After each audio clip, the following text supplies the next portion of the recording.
Les vraies voix Sud Radio, 17h-19h, Frédéric Brindel.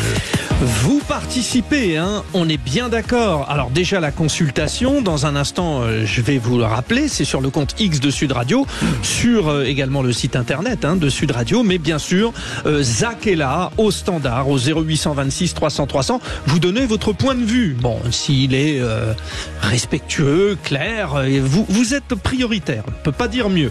Voilà, ce soir les trois vraies voix sont Abel Boilly, président de l'association Tous Uniques, Tous Unis. Corinne Tapero, conseillère d'arrondissement Les Républicains à Paris dans le 12e arrondissement et présidente de l'Observatoire des parents et de l'école.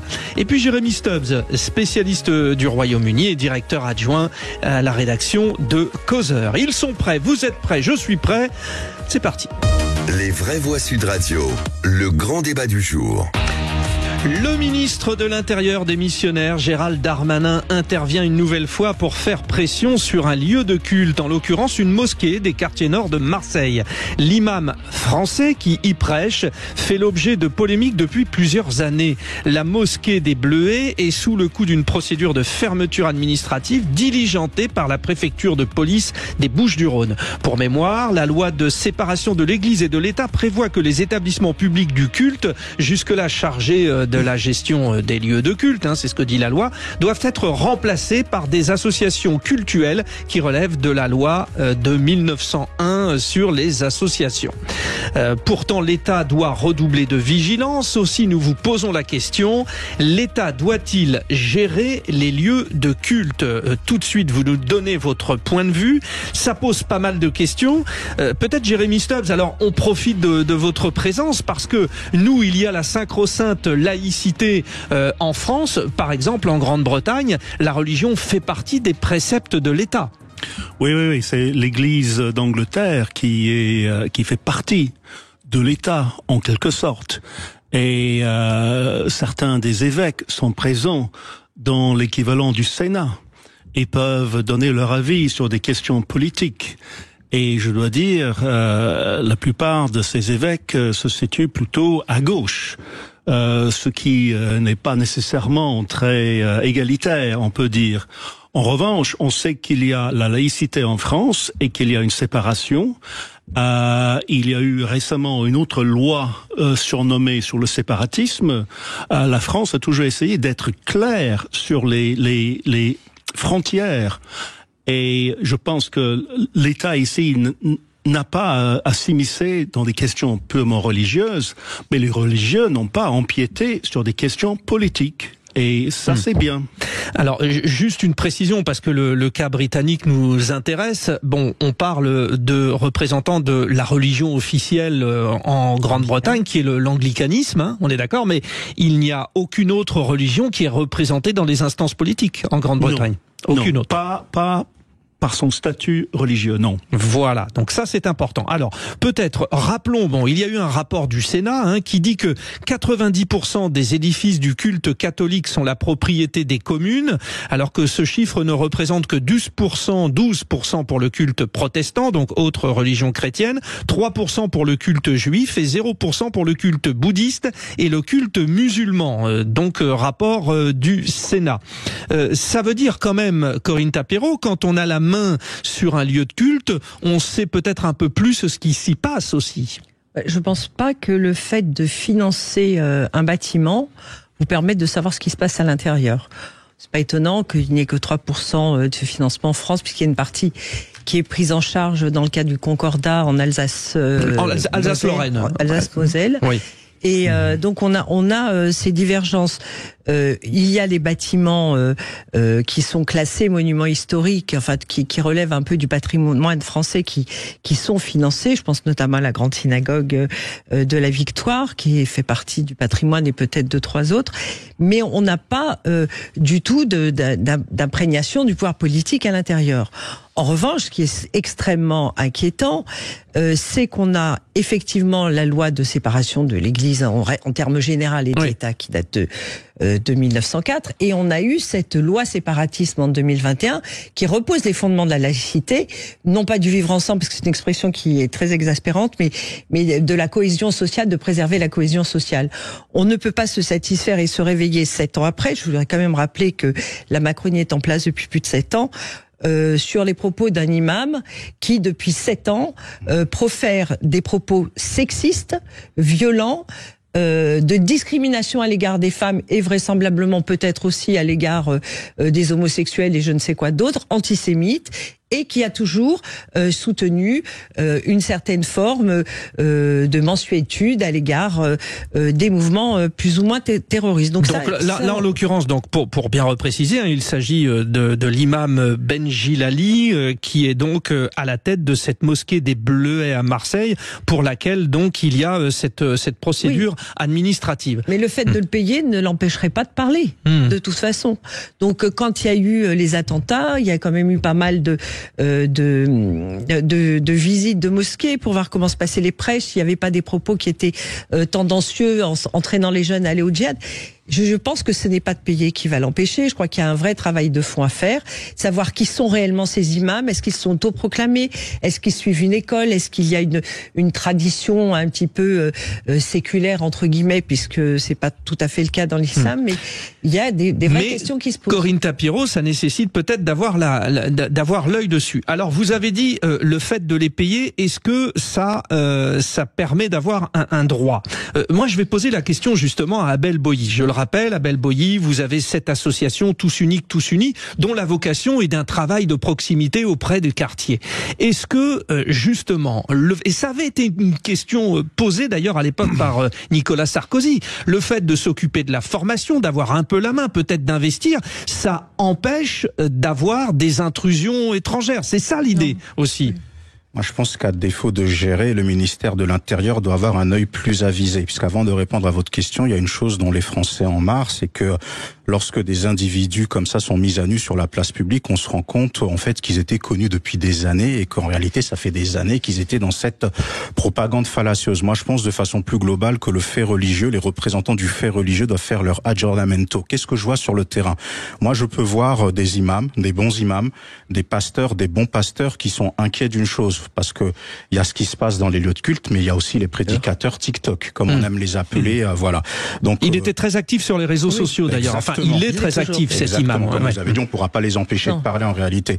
Il y a des jeunes qui des fois peuvent voir des prédications très véhémentes et qui ensuite vont confronter ce qu'ils ont entendu sur les réseaux auprès d'imams, de bons imams ou auprès de bons pasteurs. Et quand ceux-ci expliquent à ces jeunes que non, c'est pas la bonne manière de voir la religion, il y a des jeunes qui disparaissent parce qu'ils préfèrent entendre le discours véhément qu'il y a sur les réseaux sociaux. Alors je ne dis pas tous les jeunes, bien entendu, parce qu'il faut faire preuve de nuance, mais on est face à ce défi, il faut trouver une sorte, sans ingérence, mais une sorte de quelque chose d'officiel dans la formation, parce qu'il y a des imams qui s'improvisent imams après un séminaire de 3 jours, vous avez des pasteurs aussi qui s'improvisent pasteurs après des séminaires de 3 jours, qui prennent un local, qui remplissent 200, encore je dis 230, 40, ça peut monter jusqu'à 200, 300, 400 personnes, qui n'ont aucune formation et qui prêchent chaque semaine avec leur libre arbitre et avec des fois des prédications qui sont clairement anti-républicaines. En tout cas politisées. Politisée, anti-républicaine. Et j'aimerais finir mon propos sur une chose, parce qu'il y a une hypocrisie dans laquelle on est beaucoup. On a pu pointer du doigt du fait que certains musulmans, on peut dire que les lois divines étaient supérieures aux lois de la République pour eux. Moi, j'aimerais casser une hypocrisie. Tous les croyants, dans toutes les religions, pensent que les lois de Dieu sont au-dessus des lois de la République. La nuance, elle est où? Elle est du fait que si on croit en Dieu, pour les personnes qui y croient, parce que je respecte le principe de laïcité, on ne peut pas aller à l'encontre des lois de la République. Elle est là, la nuance. Mais poser la question de but en blanc pour stigmatiser toute une part de la population, c'est un peu hypocrite, parce que je le répète, pour tout croyant lambda, quelle que soit la religion, les lois divines sont au-dessus des lois de la République. On l'a vu, alors pour d'autres questions, le mariage pour tous, par exemple, etc. etc., etc. Très important. Donc, nous vous posons la question, vous les auditeurs de Sud Radio, selon vous, l'État doit-il gérer les lieux de culte? Alors, vous êtes nombreux à réagir sur le compte X de Sud Radio et vous dites non à 63%. Mais 63-37, hein? Donc, ça veut dire que même s'il y a cette notion de séparation, et on l'a rappelé, on l'a expliqué, il y a aussi ce besoin de peut-être de reprendre le contrôle. Vous nous appelez au 0826 300 300 pour nous donner votre avis. Dans un instant, on va faire le point avec vous, les auditeurs. Mais justement, Jérémy Stubbs, est-ce que aujourd'hui, avoir la gestion de ces lieux de culte signifie quand même, alors Corinne Tapireau disait non, mais est-ce que ça signifie quand même avoir un peu plus la main? Je dirais d'abord que la loi telle qu'elle est, déjà permet à l'État, comme dans le cas présent, d'intervenir là où c'est nécessaire. En même temps, il y a un autre problème qui est que les ressources de l'État sont limitées. Et de même qu'on ne peut pas mettre un policier derrière chaque criminel, on ne peut pas mettre un agent du ministère de l'Intérieur dans chaque mosquée pour surveiller. Sauf si le prédicateur, quelle que soit la religion, est estampillé ministère de l'Intérieur. Pourquoi pas? Ben, même là, ce n'est pas l'estampe qui permet d'avoir plus de ressources, parce qu'on sait que ces ressources sont limitées.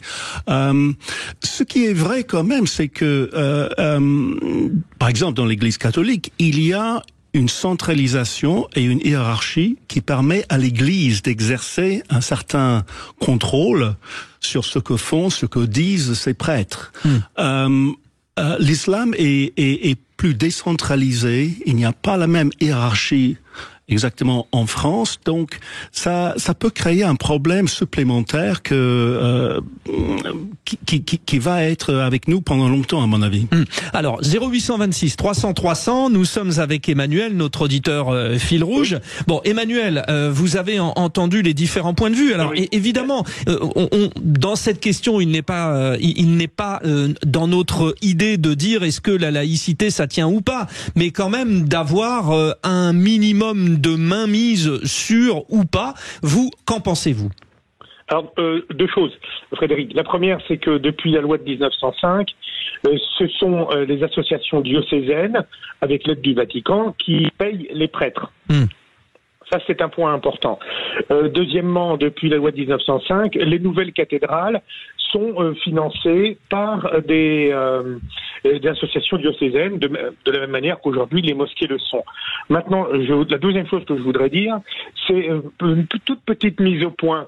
Dans les évangiles, à un moment donné, Jésus et un de ses apôtres regarde cette pièce de monnaie, qui est dessus? César. Et rendez à Dieu ce qui est à Dieu et à César ce qui est à César. Abel Boilly la connaissait. Ouais. Mais n'est-ce pas? C'est la base du comportement. Parce qu'il faut pas croire que la France a attendu la République, la loi de 1905, pour qu'il y ait des frictions entre l'organisation catholique, je dirais, et les gouvernants. Les rois en ont connu, certains ont été excommuniés, enfin, il y a eu toutes sortes de problèmes, mais le principe était toujours quand même le même. Hein? Donc, rendez à Dieu ce qui est à Dieu, à César ce qui est... Or, la difficulté, si vous voulez, avec cette autre religion qu'est l'islam, c'est que c'est pas du tout le même concept, n'est-ce pas? Il y a un principe de la Oumma, il y a un principe d'une foi qui est globale, d'une foi d'un texte dans lequel on retrouve théoriquement absolument tous les enseignements nécessaires pour la vie sous tous ses aspects. Donc, qui a pour principe théoriquement de gouverner la totalité de la vie de l'individu. Et de ce fait, la situation de l'imam est assez différente parce que son job, en quelque sorte, c'est de tout vous apprendre sur tout. Alors, justement, Emmanuel, vous allez peut-être dans ce sens, c'est-à-dire que puisqu'il y a plusieurs fonctionnements, s'il y avait un point de ralliement sur un fonctionnement un peu uniformisé, ça permettrait peut-être d'avoir un peu plus la main. Vous êtes d'accord là-dessus? Ce serait bien, sauf que les principes et les fonctionnements sont complètement. Il se trouve que moi, dans mes études, j'ai fait les langues zo et j'ai étudié le Coran pendant 3 ans. Donc j'en ai une petite connaissance, si vous voulez. Le texte et le contenu, s'il est diffusé, enseigné à la lettre, il peut effectivement, un gamin en recherche d'authenticité, il va prendre le Coran et dit mais pourquoi est-ce que l'imam il me dit pas ça? C'est exactement ça. Et sur TikTok ils me disent ça. Il y a un travail énorme à faire de la part des imams justement pour en quelque sorte actualiser le texte dans son enseignement pour qu'il soit compatible avec la vie sociale. En France, très intéressant, Emmanuel. Vous restez bien sûr avec nous. Corinne Tapiero, il y a ce rôle quand même de la religion qui a dans notre société encore une vocation à aider et peut-être être du coup un peu le relais de l'État quelque part, non? Alors bon, de toute façon, la religion c'est quelque chose qui fonctionne avec la famille, qui est quand même la première cellule de structure de solidarité qu'un être humain connaisse. Donc il y a une solidarité qui existe dans toutes les grandes religions monothéistes. Il y a celles qui sont dirigées d'une manière organisée, ancienne, comme dans la religion catholique, dans la religion juive également, chez les protestants de la même manière. Dans l'islam, c'est par essence, c'est une religion finalement qui vient, entre guillemets, qui s'implante depuis peu de façon visible en France. Donc elle est assez peu connue des Français finalement. Elle est visible par quoi? Par le voile, par des comportements un peu anarchiques d'imams, peut-être même pas formés du tout. Et ce qu'il y a surtout qu'il faut savoir, c'est qu'il y a plusieurs mouvances dans l'islam. Il y a les chiites, il y a les sunnites, et il y a aussi la tendance des frères musulmans qui, eux, sont dans un combat politique clair, net et précis pour faire plier les pays d'Europe à la doctrine musulmane. Donc il y a quand même un projet politique derrière, et c'est ce qui est plus inquiétant, parce que quand on est un représentant religieux et qu'on dénie un droit aux femmes, comme ça l'est fait par cet imam, c'est qu'on n'est plus du tout dans un discours religieux, mais on est dans un projet politique qui n'est pas du tout celui de la France. Alors, avant la petite pause, juste le mot de la fin, une conclusion très courte. Abel Boilly, on peut s'appuyer sur la religion encore pour remettre certains jeunes dans le droit chemin?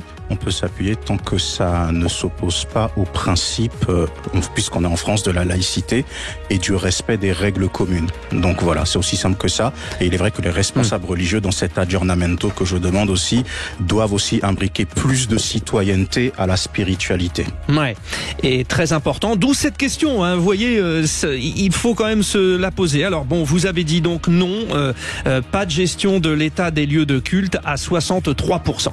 Dans un instant, nous jouons, c'est le quiz de l'été. Vous êtes prêts? Nous sommes prêts. Sud Radio. Sud Radio. Parlons vrai. Parlons vrai. Sud Radio. Parlons vrai.